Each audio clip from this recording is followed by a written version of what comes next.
by this time I'm like kind of like drunk, and I'm just like sad. I'm just like, oh man.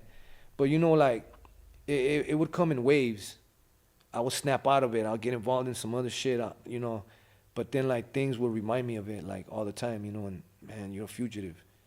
Now, did the people in Mexico that you were dealing with, your family or whoever, did they know that you were a fugitive? They started knowing, you know, because they basically in Mexico it's like this. When they see a Mexican American over there, or just like me, either he's deported or he's a fugitive. If he's there longer than a month, after a month they're like, what the fuck's this dude still doing here? Like, you know, people from the U.S. only go for a little bit and visit the family. They you know, my family every year would travel like 10, 15 cars, would caravan all the way to Jalisco, the state where my family's from.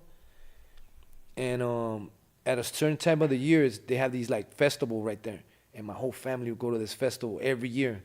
But when that it's a wrap, you see all these cars back to the U.S. So I'm still there, and I'm walking. You know, you come from the U.S., you got to be driving a truck, some shit. Yeah. I'm over here walking around. And I'm starting to stand out. People are starting to notice me, you know. And my boy that we both went down there, we split up. We're like, man, we got to split up, because together we're more obvious. He was wanted too? Yeah. He was my co-defendant.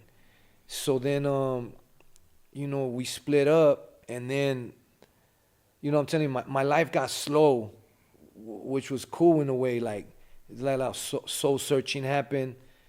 I didn't like it, but then I started liking it. You know, like you know, you start finding things about the family, like history, like you know, things that you don't care about. I didn't care about none of that in LA. You know, nothing. It's not important. I just like going to Mexico when I was a kid, because we're like fireworks, smoke weed. I was over here fucking eating McDonald's every day in the U.S. and shit like that. You know. Anything off of Figueroa, right there by USC, they'll Taco Bell. It's garbage. Garbage and shit. And then I go over there and I start eating like home-cooked, like vegetables and like, you know, beef and chicken. And I start eating right. And I don't know, shit just starts changing for me, you know? And I was already training martial arts before I went with Dave and all of them before I left. Oh, is that right? Yeah, I was already training with Mosquito, with Richard? Yeah. I think I had made a blue belt with him before I went. Damn. And it's crazy, when I went on the run, all I took was a gi. Wow. A gi and a cup, you know, some clothes. But I took that gi. And then right there where I was at, they had a Kempo school. So I pull up one day and I'm like, hey, what's up? Do I get 2 free classes? Like, you know, karate schools give you 2 free classes and then you got to start paying. They're like, yeah, come through, but you got to spar all the dudes. Let's go. I'm like, all right, cool. So then, you know, I just started training with them. And that's what I'm saying, like, my life was kind of slow. I started liking it, like. Yeah. And then I get a call from my boy one day, and he's all, pack up. There's work. There's shit to do now. I'm coming through like in 4 or 5 hours. This is your co-defendant. Yep. And then he picks me up.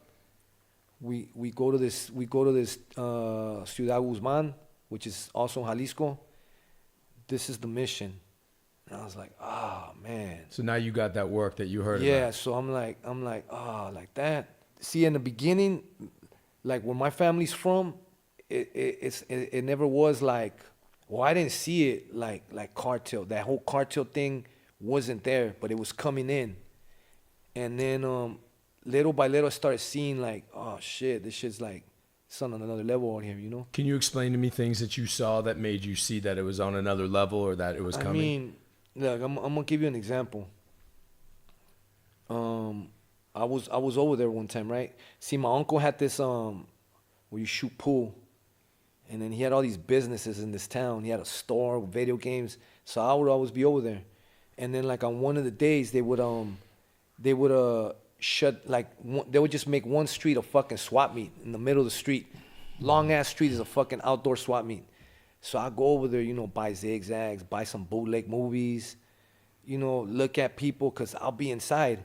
You know, like most of the time I was in unless I had to go somewhere. And then just to breathe, you know, be around people. And then, so this dude, there's this little, it's like Europe where they have those little circle things you go around as you're driving. Mm-hmm. So they have those everywhere in Mexico. So right in front of my uncle's house and his stores and his pool, my two cousins were sitting there, and this dude, bald-headed dude, like, you know, gang member, passed by in a beach cruiser, mad dogging him, scaring him. So, you know, I call out to him, you know, and I'm still on like kind of LA mentality. I'm like, I throw the H at him. When he passed by, he turns around and looks at me. I'm like, heartbeats. He goes. So that was it. A week later, I'm like, man, I'm gonna go back over there. Like that mentality, man, I'm bang on this fool. Let me find him. Let me run into him. So it took about 2 weeks. I ran into this fool. My cousins are sitting on that bench again. This fool's like grilling him, scaring him, you know. And I told him, hey, where the fuck you from? And then he goes, I'm from this place. And I'm like, are you that? He goes, no. Then what are you? And then, you know, he gave me some stupid response. Like, well, this West Side Harpies, you know, whatever.